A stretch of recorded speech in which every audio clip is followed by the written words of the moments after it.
I'm yours truly, Mujibat Akorede. I'm from Nigeria. Currently, I'm schooling here in the United States, Old Dominion University. I major in curriculum and instruction, early literacy. I love to educate teachers, like I'm a teacher educator. And so currently, I'm a doctoral candidate preparing for my dissertation.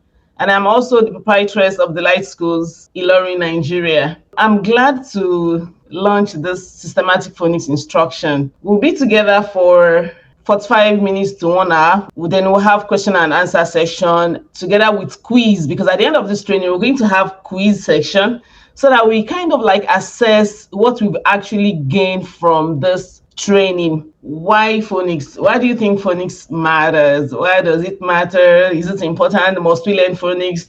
Can't children actually read without phonics method? How many English letters do we have in the alphabet? Of course, there are 26 letters. We have the A, B, C, D, E, F, G, H, I, J, K, L, M, N, O, P. You like A, from A all the way to Z.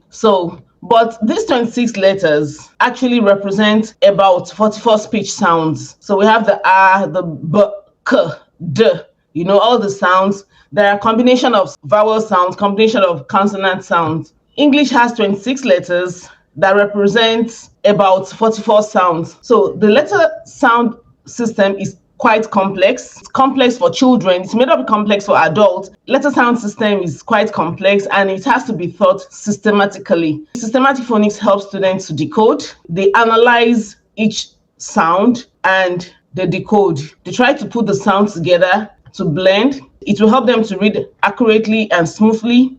Then they build that automatic way of reading words. So what happens when children read? You are teaching them the sound that each letter of the alphabet is making. They read individual sounds. They know that the letter A makes the sound A. So what happens when children read? They read individual sounds, A, B, K, D.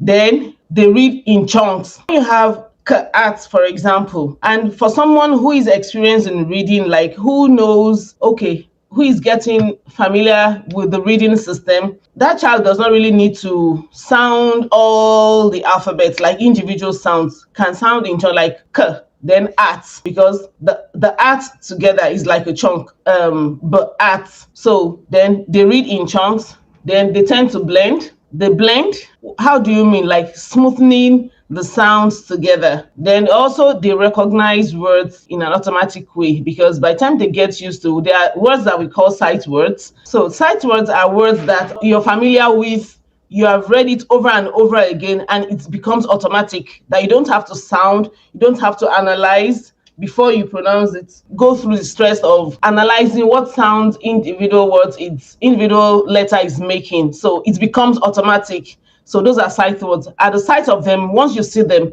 you just pronounce them, you just read them. So that is what happens when students read. So there are 4 stages in early childhood. There are 4 stages of reading.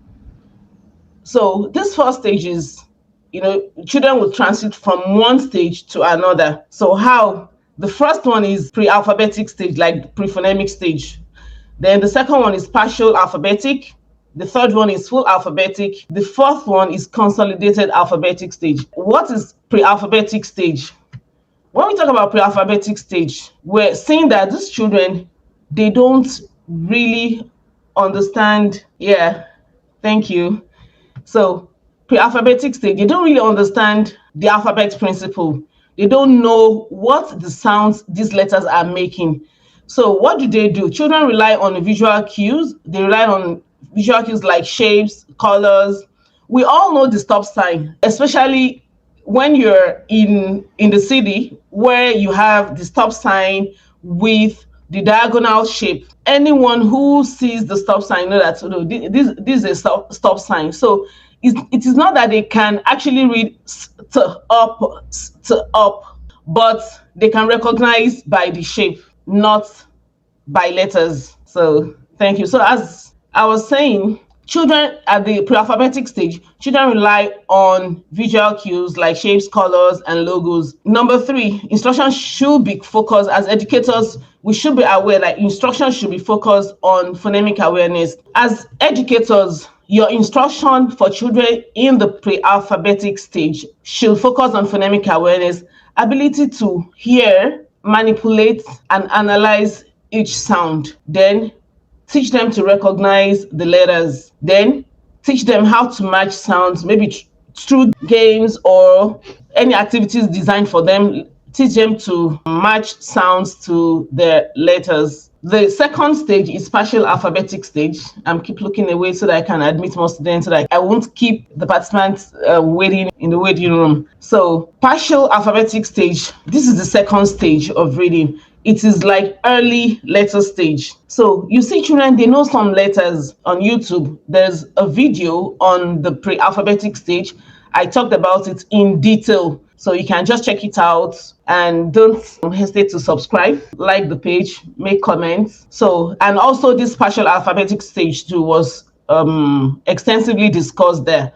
So students know some letters, especially the initial and sometimes the final sounds. When they see the word cat, they can tell you that the C makes the sound k, the last one t makes the sound. But you know, the one in the middle, they can hardly describe the sound the middle letter is making. They use the initial, they use the final letters, but sometimes they guess the middle sounds. So as teachers, your instruction should be focused on CVC blending. You teach them to blend the CVC words: k, a, t, b, ed, bed, bed, b, ed, b, ed, bed. Then you teach segmenting, like breaking the word sound. The goal of blending is to read, and the goal of segmenting is to spell. So they segment each sound, each phoneme. Then also teach high frequency words. These high frequency words are like the am, the an, the I. They're words that we use every day, like children use every day at their stage. So your instructions should be focused on these three areas. Then the full alphabetic stage. This is the most important of all of these foundational stage. This pre-alphabetic are preparing children. They are like initial stage. They are preparing children to get familiar with the principle of letters and sounds and how they can use them to read words. But they are not as important as this full alphabetic stage. They are also important because it gives them that experience too. So this pre-alphabetic stage, students can decode word using all the letters in the words, not just the initial or the ending. So they can decode using all the letters they found in words. They can apply letter sound correspondence correctly without mixing up the sound. Then they can start growing a bank of sight words. You know, reading words with automatic relates with the experiences that children are having with words. Like they are so familiar with words that they know all of these words. So it becomes automatic for them. So they now have so many of those words as sight words that they don't have to sound, they don't have to analyze before they read the word. At this stage, instruction should focus on blending fluently, smoothly. Then they understand the vowel pattern, they understand the digraphs and blends. We will talk about all of this in detail. The final stage in this early childhood stage, which is the fourth stage, is the consolidated stage. Here, children are familiar with chunks of words. They don't have to analyze individual sounds. They don't understand the concept of onset and rhyme. We will talk about this in detail later. So onset is like when you have, let's say, cat, for example, the ka is the onset. That's the beginning sound. The consonant or the combination of consonants that begins a word. Then the rhyme is the vowel and the ending part of the word. So let's say black, the BL at the beginning is the onset. The ak from the vowel to the end is the rhyme. So they understand that words and they can manipulate the initial sound to read more other words. That is like word families. Then instantly they recognize common spelling patterns because of the chunk of words and the onset and rhyme that I described. So they can recognize common pattern and use analogy to read them. So as teachers, as educators, your instruction should focus on onset and rhyme, word family, activities for the children, and preparing for multisyllabic decoding. Because by the time they start reading longer words. Let's say laptop. These like 2 syllable words. So laptop, how do they break it down? So these are the things that you as educators, you consider all of these to prepare their instruction. So principles of effective phonics. As teachers, as educators, when you teach phonics, you have to teach skills that are necessary for decoding. For example, you want to teach the sound ah. Kaat that I use as example. The goal is for them to know that the ah, kaat, the sound that ah is making. It does not really matter at that stage whether the ah is a long A or a short A. The skill that is necessary is what you should focus on as educators. Then number 2, you teach unknown skills explicitly. Sometimes when we discover that your children or your students are having reading problems, we feel, okay, let's start to teach them phonics from the scratch. You don't have to do that. You have to assess them. You have to evaluate them, differentiate what they already know from where they're actually having problem. And that is where you as educators should center your teaching. Because let's say they know all the short sounds, but they have problem in the final E, the magic E words. Bait, they can read hate, hat, they can't read hate. But it does not make sense to now start teaching them all the hat and the pat and the cat that they can already read. You have to focus your instruction on what they don't know. Number 3, you relate skills to real reading tasks. For example, there are reading books that are related to, like, let's say if you are teaching the R sound, there are some books that talks about R story. This text will have a lot of words that have the R sound in it, like the Jolly Phonics text reading books about the snake, about the apple, and things like that. So relate skills that you're teaching to the real reading tasks. Make sure you blend it together. If there's a particular sound or words that you are teaching the children, make sure that the reading tags, what they are going to read, is related to the skills that you are teaching them. Not that you are teaching them a particular sound and they are reading something that they've not even come across. So this is important for us to know. Then instruction must be planned and systematic. Like, what are they going to do first? Then what are they going to do next? And on and on. So it has to be systematic. It has to be planned. Then instruction must be explicit and differentiated. You may have a diverse classroom with different needs. So as educators, you should be able to differentiate your instruction, design your lesson, and tailor it to the need of individual child in your classroom. Phonics building blocks. These are like phonics elements. The consonants has about 24 sounds, and while the vowel and vowel combination have about 20 sounds. You should be able to understand these sounds and how they work. Then the onset that I talked about, so you have the b, these are like the beginning sound or combination of the beginning sounds. The b in bat, that is the onset. The at, the vowel, and towards the end of the ending part are the rhymes. So the st, up, stop. The st is the onset, the up is the rhymes. The skr is the onset, the in, screen, the in is the rhyme.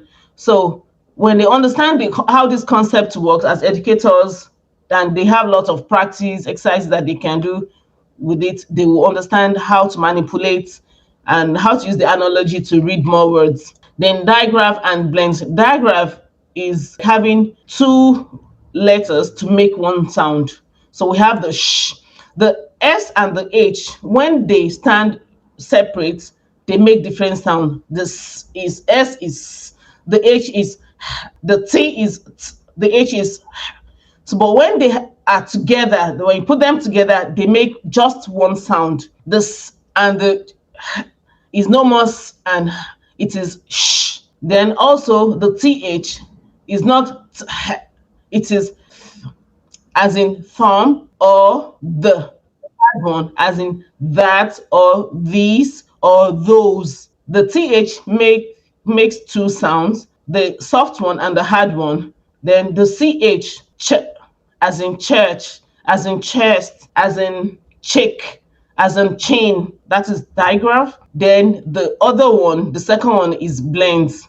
So this blend, you have these two sounds together, but you can still hear each of those sounds as in stop, stop. So you can still hear all the sounds in these two or three, because it can be more than two words, like the screen that I initially talked about, like the screen here, the skr here. If you have two letters that give you one sound, that is digraph. If you have three letters that give you one sound, that is trigraph, as in IGH. You understand the concept of digraph, we understand the concept of blend now. So instructional approaches. There are two instructional approaches that we should understand as educators. The first one is analytical phonics, and the second one is synthetic phonics. It is important to understand the concept of these two instructional approaches. So one is like analysis, whole to parts. When you have the word as a whole and you want the children to read them, so they break them into parts. K, at, cat. Okay, so they are starting like with what they already know. the the ball, A for apple, the apple they already know. B for bag, the bag they already know. D for dog, the dog they already know. You're not trying to analyze to break the word down. That is analytical phonics. They just pick the word and break it down, analyze it, identify the sound that each letter is making in a particular word. But with these, students can notice the pattern. So it is okay, it is best for children who already recognize many words, and this helps in later stage. The second one is synthetic phonics. This is part to whole. This synthetic phonics helps teach each child the k, a, t. Then they now synthesize it together. They now blend it together. They identify each sound, the first sound, the second sound, and the third sound. So they start with the sound, not with the word. For the analytical starts with word, synthetic phonics starts with the sound, analytic phonics start with the word. So they blend to read the words. Then this again is most effective for beginners. The example is the ka and the a and the t, then they put it together to read cats. For beginners in preschool, this is best method for them. For English learners, if you have English learners, English is not their first language, this method is effective, highly effective for them. What sound do you hear at the beginning of this? This is a bottle. Yeah, this is a bottle. So at the beginning of bottle, what sound do you hear? But then they identify the sound. And so many activities like that you can present the children with. Once you're done with that, then you present them with the letter in print. This sound that you hear at the beginning of bottle, at the beginning of ball, at the beginning of bag, this is the letter. This letter, the sound that you just said, this is the letter that represents the sound. So they understand the letter sound relationship. So then guided practice, let them practice more words with the sound. In other words, they can substitute, they can manipulate, they can do a lot of practice, they can write, they can do a lot of things. Then they can apply it in their reading, like the story about the and the bag, where it has like Zach the rat. So they apply it, they write it, they spell it, they blend it. Then as teachers, you can evaluate them, have a quick recheck to whether they actually understand the concept of that letter sound relationship or the particular sound. So then if it is important, you reteach it. You can also follow this 6-step model to teach sound. But in addition to this that I'm going to tell you, like the short like as in apple, as in astronaut, you can present them with the real object or the picture. Then once you have that, you have the at or ed or rhyme that I talked about. Then the word building approaches. So they already have at, so you can add the k, the substitute the initial, the onset. Once you are teaching a vowel sound, for example, if it is a or e or a or in, for example. So when you have in, as in in, you can now add the onset, which is the consonant. For example, in, you can add b, in, bin. You can add in, rain. You can add onset to it. This example that I just gave, like you have the at, so you can add at, at, at, and so on and so forth. Then blending. So blending comes in different ways. The first two ways, when you talk about sound blending, as educators, you can tell your child that's like sound blending, that's like oral blending. You can tell your children k, a, t. You say the sound individually to them, then the children will do the blending, like k, a, t. Can you say it faster? K, a, t, k, a, t. Then put it together, then they tell you cat.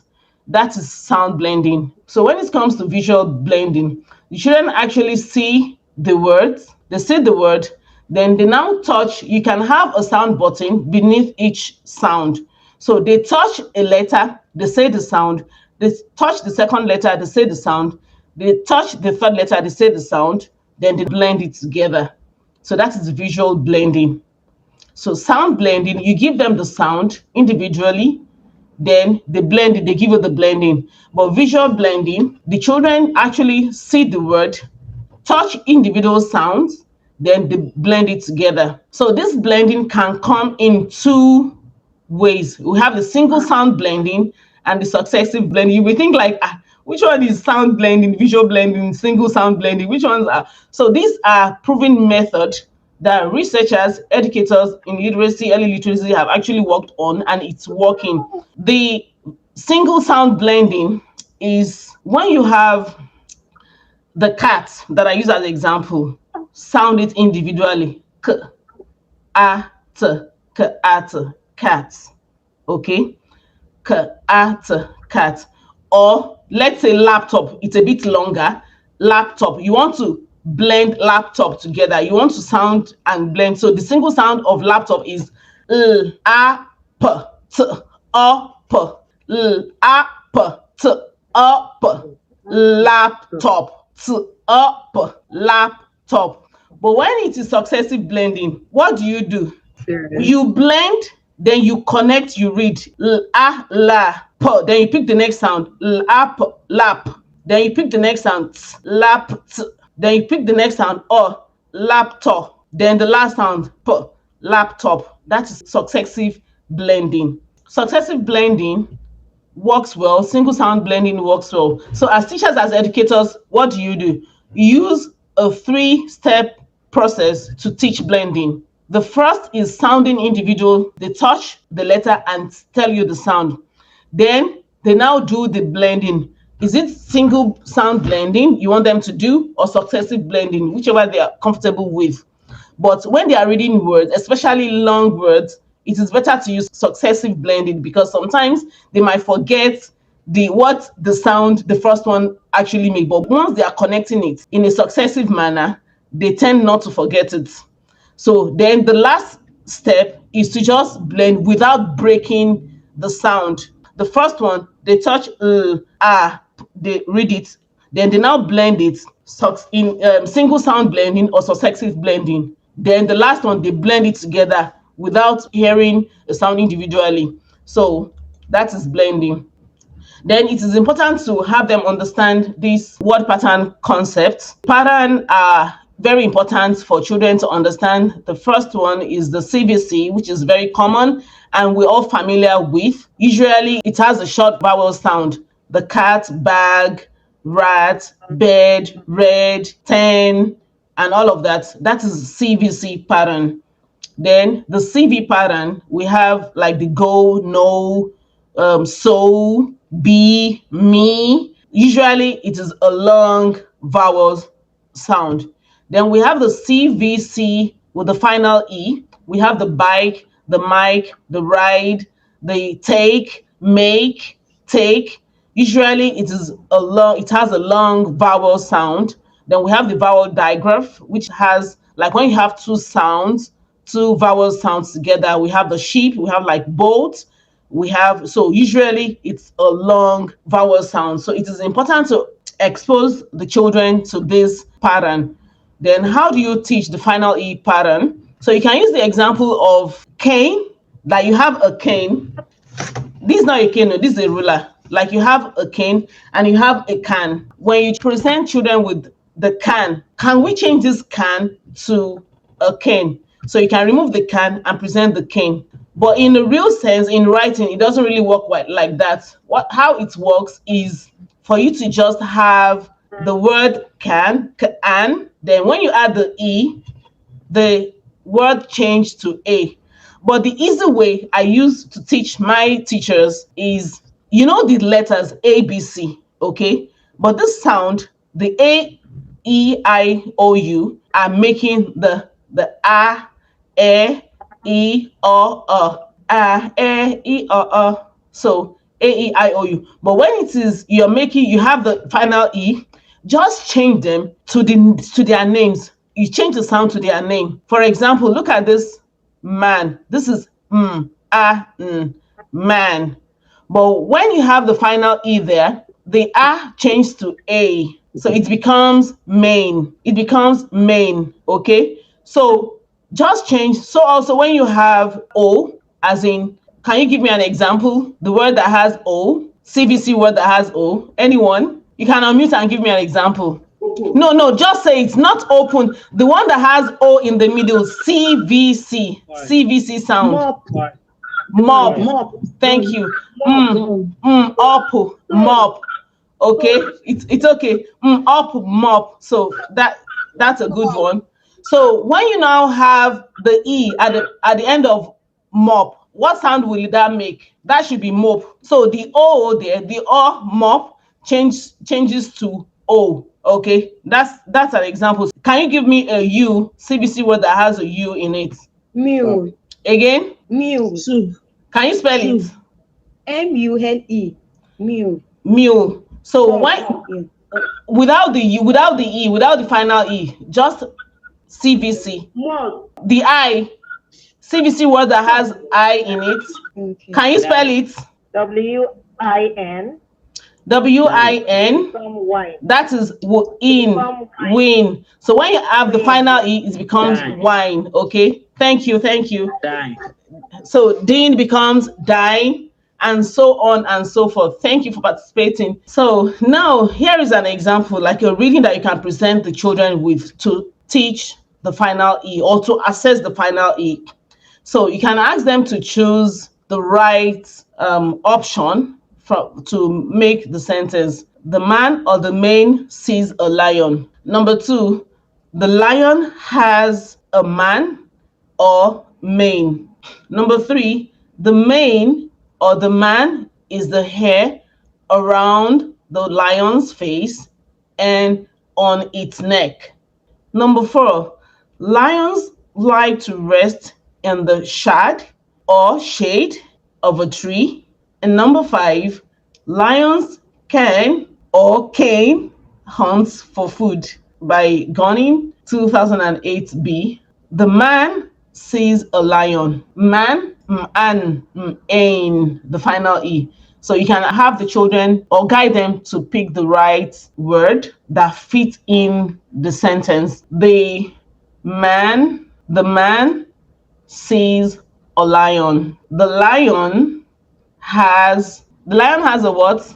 The lion has a mane. Thank you. The lion has a mane. The dash is the hair around the lion's face and on its neck. What's the correct?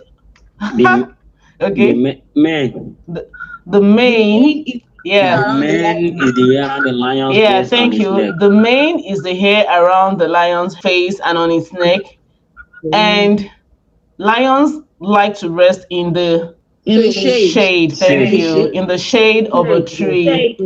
Thank you. Then the lions can hunt for food. Thank you. Can hunt for food. Thank you.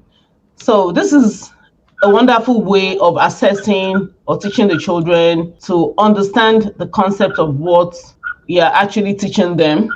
How do you teach multisyllable words? So you can use open syllables like the go, no. You can use closed syllables. You can use final E syllables. So how do you teach them? You teach students to understand how to look for, like when they are breaking parts, like the concept of the onset and rhyme. They can look for prefixes and suffixes. They can look for like the on, like understand. They can break like, okay, is there any words that you understand? So this is a way of helping them to break like long words into syllables. So they can blend, they can check for meaning, like the question of the main and man that we talked about. So they can check for meaning. Like you can't tell a child like the main sees a lion. Like, wait, who is the main? Okay, so definitely they can self-correct themselves, like, oh, the man actually is not the main, the man sees a lion. So the lion has a man. Does it mean that the lion actually, I mean, has a man in its custody or something like that? No. Oh, the lion has a mane. So they can check for the meaning to understand what they are reading. They can look for the prefixes and suffixes. They can break into syllables. Then they can blend. So this is a way of teaching multisyllable words. Then they are confronted with difficult words, is there a part that you can say, they can read? Does it look like another word that they know? That is by analogy. Like, let's say they come across rats or vats, but they've read cat.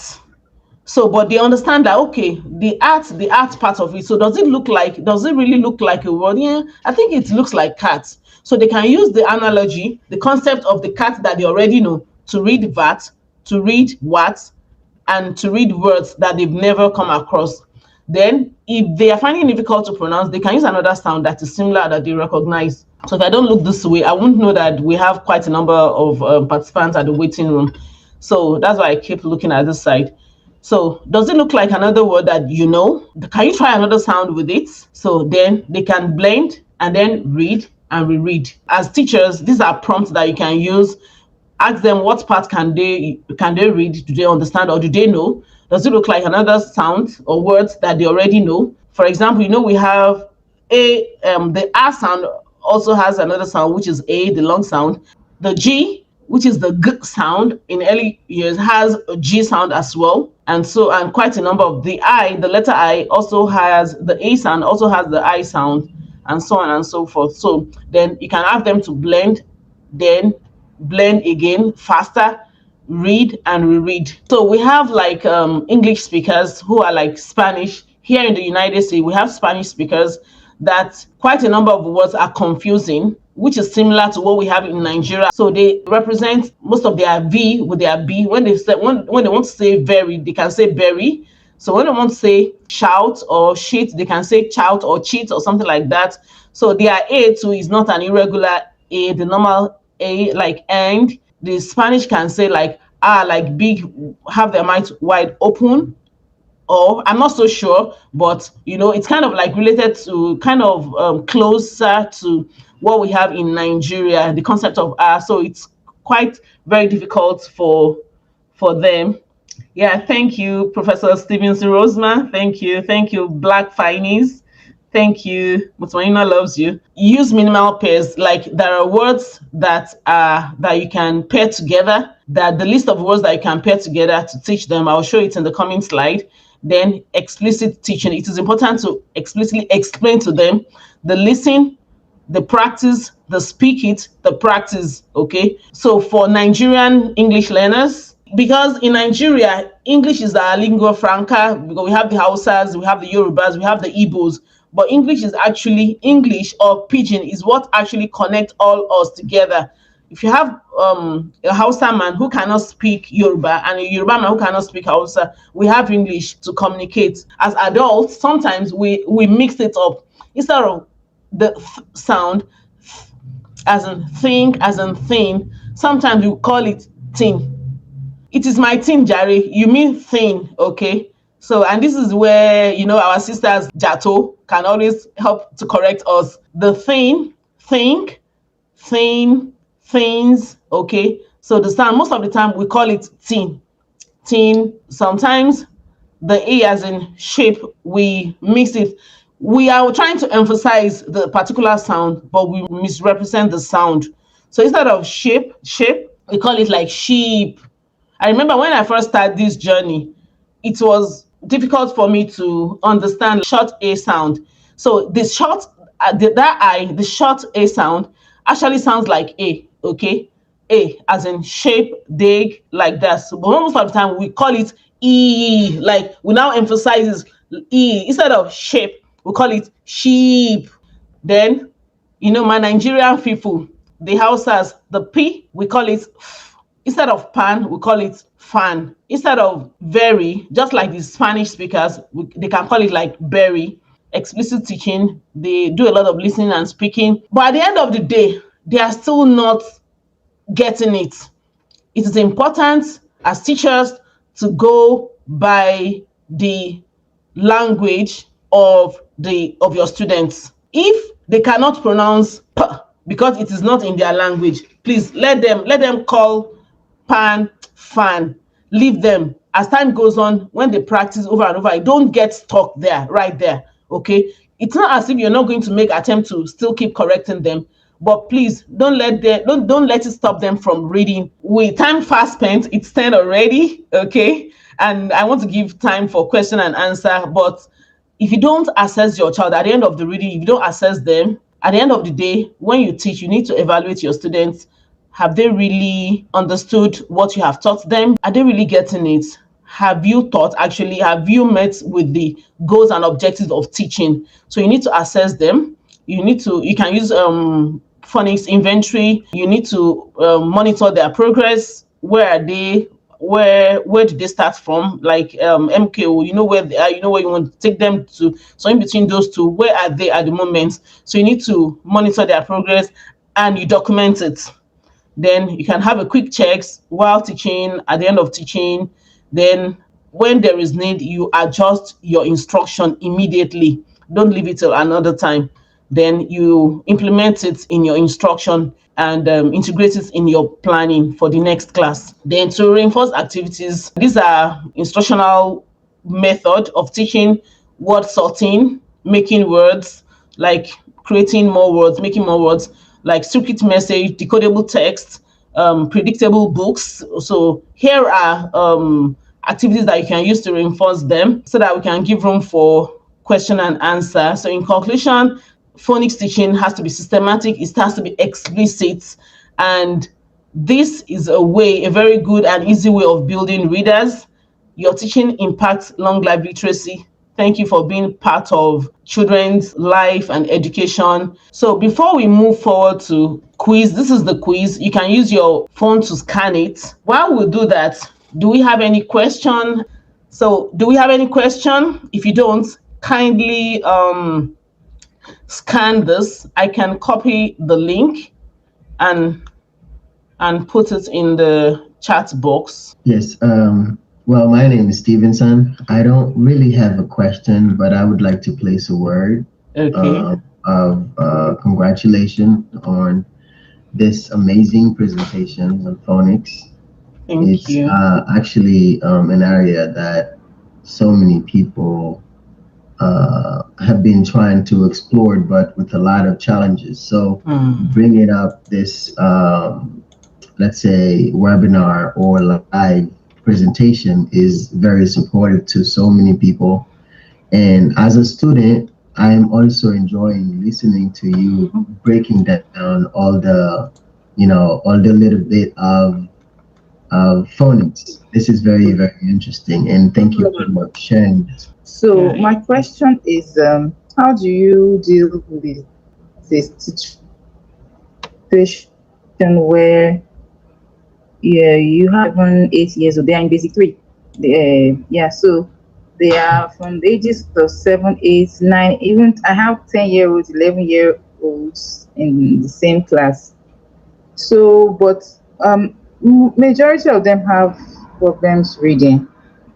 They have never been. We run the public school system here, so we have a problem of continuity. Like if the teacher in nursery in the nursery school had started teaching them phonics, by the time they get to primary 1, the next politician that comes they would have changed the curriculum in such a way that there's no continuity from what was being taught from that nursery school to primary. So a lot of them don't know, and now they are in my class, but a lot of them don't even know the sounds. They are familiar with alphabets, and even some of them don't. In fact, there's a lot of, even some of them don't even know the alphabets. So you used to know how bad it is, but they have zero knowledge of sounds. Now, I have started teaching them sounds. A lot of them now can identify vowel sounds, consonant sounds. They now know what each letter sound like. They now know, I won't say they know the blending. Okay. They know how to blend 2-letter sounds. Okay. Some of them know how to blend the 3-letter sounds. Okay. But what is happening now is like I'm kind of stuck because I want to go further to ensure that they can actually like start blending 4 letters, 5 letters, because when you look at it, really they are in basic 3. They should be reading by now. Like they should be reading 5-letter words, 3-letter words. But I don't want to rush them because they don't even know. I just taught them the basics of the sounds. So I'm kind of stuck in knowing what activities to give them. Okay. What are the things? But I must say that it's not even all of them that know. Like 2 of them, yeah, I have a class of like 15 pupils. Like 2 of them, I'm still finding it difficult to teach them to get them to know the single sounds and the 2-letter sounds. But I'm still, they are still work in progress.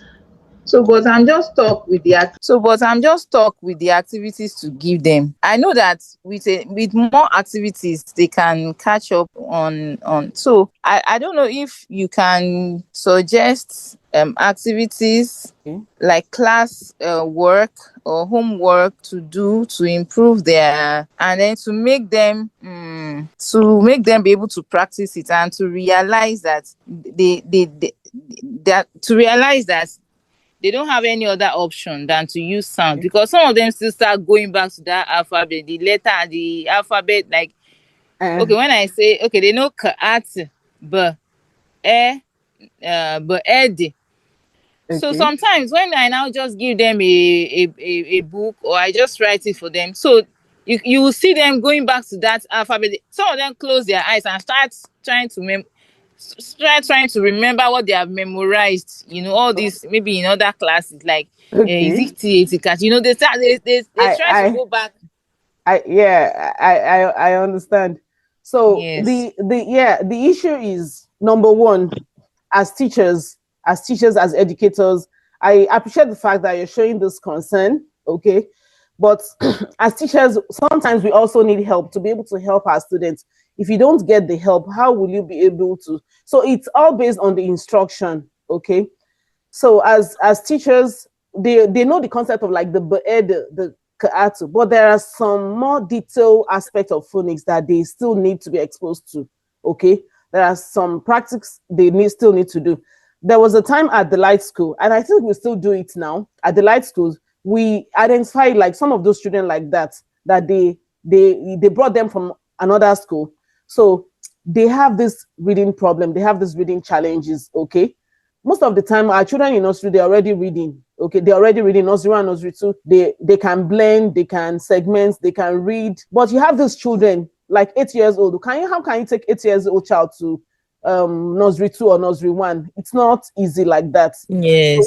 So what we did is we created a, like I used to call it RWA class, okay? Reading, writing, an arithmetic class. Then later on, we remove the arithmetic part of it. So it's like a reading, writing class where we teach explicit phonics.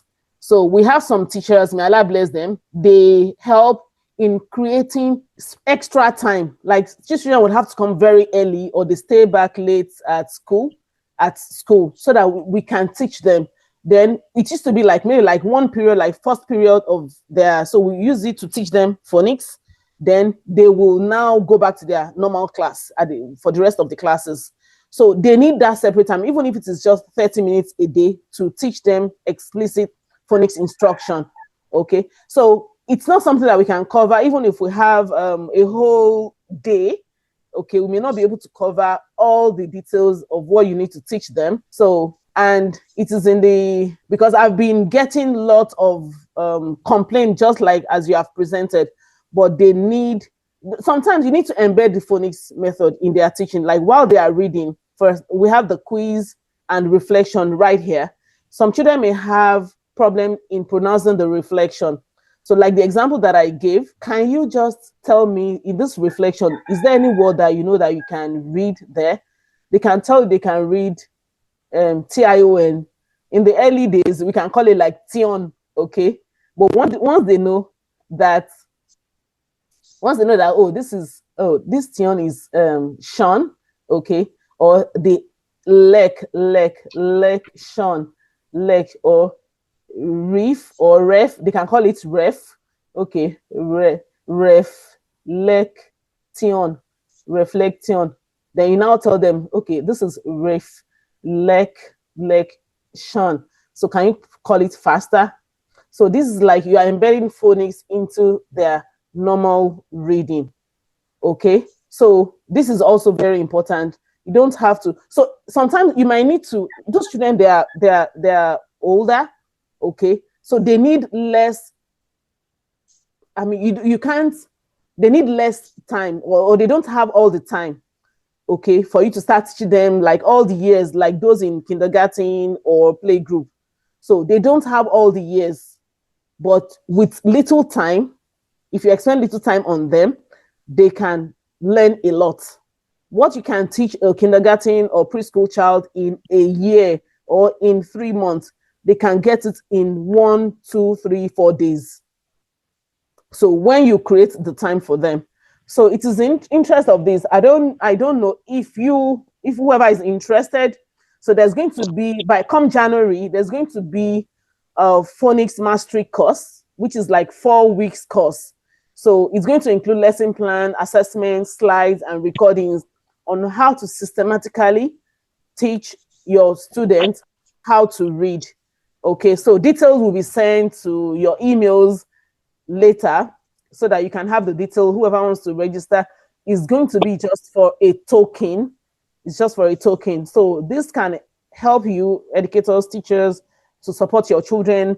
And these are like step-by-step ways of teaching your children what you need to teach them, what kind of assessments do they need, and all of that. So I don't know if I've answered your questions, Miss Mariam. Yes, ma, you have. Thank you so much. You're really welcome. appreciate it. And I've gained a lot during this seminar. So I have picked like 2 or 3 things that I'm going to, incorporate into my teaching. Thank you so much. Okay. Then someone asked that how can we scan this? How can we scan? So what you need to do is just place your camera. Okay, just place your camera on the screen. Go to your camera like this. Then you place it. Yeah, something will pop up. So that's the link. Something will pop up. So when it pops up, it will take you to the form. It will take you to the form. Okay. Are we good? No, that's how I use it. Not on laptop. What do you say? Not on laptop. So I use my phone to access the form right now. So you can use your phone, and you can also, so if you want to use your laptop, you can type in the link here. So when you click on it, it will take you to the form. So it is important you fill this form so that you can get your feedback, you can get your certificate as well. Because after today, you may not be able to have access to the form anymore. So it is important we do it right now. Okay, do we have more questions? So I will stop sharing the slide now. But in case you want to, I still remain yours, Mujibat Akorede. You can email me muakorela@gmail.com. Then I have a website, www.mujibatakorede.com, and my YouTube page. Please don't hesitate to subscribe, like my channel. There are a lot of free content that I'm creating for educators. My goal is to educate my fellow educators so that can help support our children. Before we call it a day, I would like to view. I want us to see. I'm going to display again my screen so that to see who has actually filled the form. Just a minute. Okay, we already have 6 people who have responded. Okay, yeah. So once you respond and you turn in and you passed, that's why you have to and I know you guys, you're amazing. I know you're going to excel, you're going to pass. So you have your certificate right in your inbox. Once you already have your certificate in your inbox, let me know. So I have to be sure that everything is okay. So I have just 6 people. Okay. I mean, you guys are amazing. Okay, Islamia Sulaiman, certificate received. Okay, thank you. Assalamu alaikum, ma. Walaikum salam. Please, ma, after clicking on the link, what I'm seeing on my screen is something's wrong here. What is it you're saying on your screen? Can you describe it? When I click on the link, I'm asked to log in. Yeah, you have to log in with your Gmail account. Okay, which I did. Okay, so it will take you to the next page. You fill. Okay. Please, I'll have to do that now and get back to you. Okay, see you all. Bye.